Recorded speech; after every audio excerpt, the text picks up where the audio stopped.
All right, let's talk thumb sucking. Hi everyone, my name is Dr. Amna Husain, board certified pediatrician, board certified lactation consultant, and mom. I have a little one right now who loves to suck these two fingers. I think it's usually her right fingers for her, not her left. She's not a thumb sucker. My nephew does suck his thumb, but a lot of parents deal with thumb sucking, finger sucking, and the issues that come along with it. Some of you might know that it would have to do with teeth and oral development. Some of you might be worried about skin breakdown around the cuticles.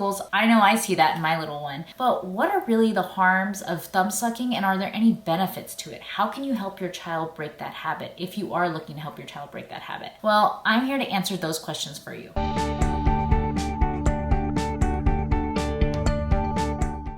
First of all, let's talk about why children do suck their thumb. I personally don't know of many adults who do it, but I do know some who still have that habit. And it might even be something like picking at your cuticles with your teeth or putting your fingers to your mouth. That habit is kind of broken down for me from medical school because we know not to bring our fingers to our mouth or our nose too often.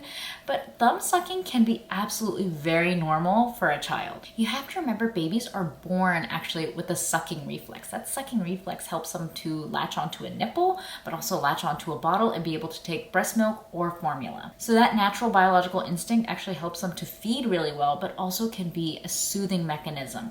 So we call that non-nutritive sucking if they're sucking, for example, at the breast and suckling at the breast but not really drawing milk, or if they're sucking on a pacifier. It can help them calm down and gain composure. And I actually see that often in my little one. When we finally stopped giving her a pacifier around 4 to 6 weeks because she kept playing passy pong is what I call it. So the pacifier comes out and I have to replace it. Pacifier comes out and I have to replace it.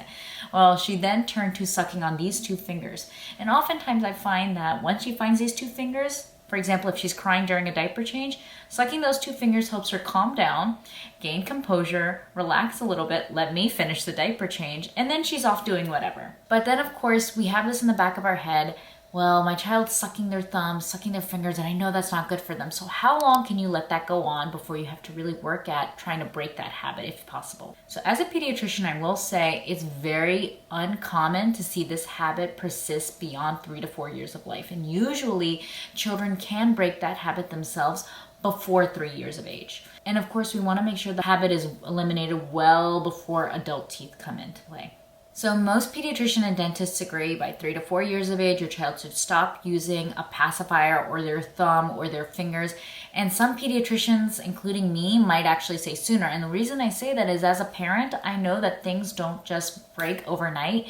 It might take you a few weeks to a few months. So usually I let parents know beforehand, like let's say at 2 years of age, that we should try working on limiting pacifier use. And then I'm hoping that they have about 6 months of time that they can slowly work on weaning that pacifier rather than taking it away cold turkey, if that's the method that they choose to employ. You have to remember that there's two people involved in the habit as well. So the child might have some trouble coping with taking away that soothing skill. Their processing skills, their coping abilities, their understanding of how to stop a habit, all of that could be very different and vary child to child. So let's talk about why we need to necessarily worry about thumb sucking. Well, first off, demonstrating on my own thumb, we can see the problems it can cause. So when a child is sucking on their thumb, they're actually causing their upper jaw to protrude outward. So when that upper jaw is pushed out and forward, their front teeth can actually be pushed upward and cause an overbite. They can also get a gap between the top and the bottom teeth. The roof of the mouth, as you can see, can also be pushed upward and become more narrow, and it can also affect their speech. So of course, hearing that, you think, I have to get my child out of this habit immediately. And again, I say, talk to your pediatrician. When it comes to, for example, a bottle or a pacifier, I'm usually more insistent on trying to remove that sooner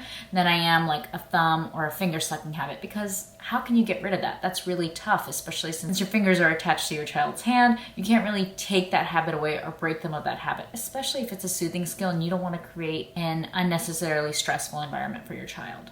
So a good method to try to remove that habit is maybe starting slow. I think books might be a good option. The book Thumbs Up Brown Bear by Michael Dahl is a great way to start. Another option on the market is a bitter nail polish. Usually they say don't use this before 3 years of age, and the theory is that children don't have bitter taste buds before the age of 3, but I actually don't find that the case. In general, I say you don't have to use it before 3 because your child might actually break the habit themselves, so you're creating something, again, unnecessarily stressful before it needs to be, and they might actually break the habit on their own. So one thing to consider is the texture.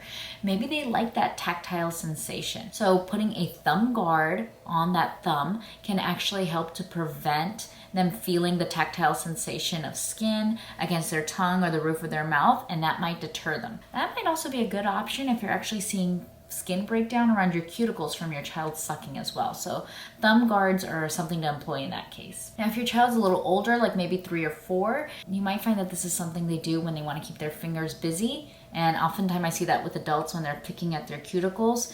So that might be an instance where you employ like a fidget toy, like a Pop-It or a fidget spinner, so that they keep their fingers busy and they're not putting them in their mouth. And when it comes to skin breakdown around the cuticles, something that you can use are thick emollients like CeraVe healing ointment or Vaseline or Aquaphor. And you can put that on hopefully at night to make sure that they really allow that area to heal. But if your child sucks their thumb at night, I can see how that can be difficult. So then maybe putting it on and then putting a thumb guard on top can be something helpful. And that might actually accelerate you, if you're seeing skin breakdown, to really break and remove that habit so you're not seeing an infection forming at the nail bed. So we talked about some methods that may be helpful. But what about things that aren't helpful? And here I'll put a caveat to cold turkey. Cold turkey might work well for some families and some children, but for others, it might create a very stressful situation for your child and cause negative adverse effects. Another method I've heard about when it comes to pacifier weaning is actually cutting the tip of the pacifier until it really becomes nothing. And I really don't approve of this habit because the sharp edges around the pacifier can cause injuries inside the mouth. So generally, I say just take it away cold turkey rather than trying to cut the tip of the pacifier, because that's actually not very safe. So is your child a thumb sucker? Let me know in the comments. Let me know what you did, because my little one is a 2-finger sucker and I'm just curious to see when she's gonna get rid of that habit and what's gonna happen to her teeth. But for now, being almost 13 months of age, I'm allowing her to keep doing it until maybe she might break it on her own. But I'm curious to see what your stories are. Let me know in the comments, and if this video was helpful, give it a thumbs up. I know, funny, right? Give it a thumbs up, share it, and I hope you guys have a good week. Bye.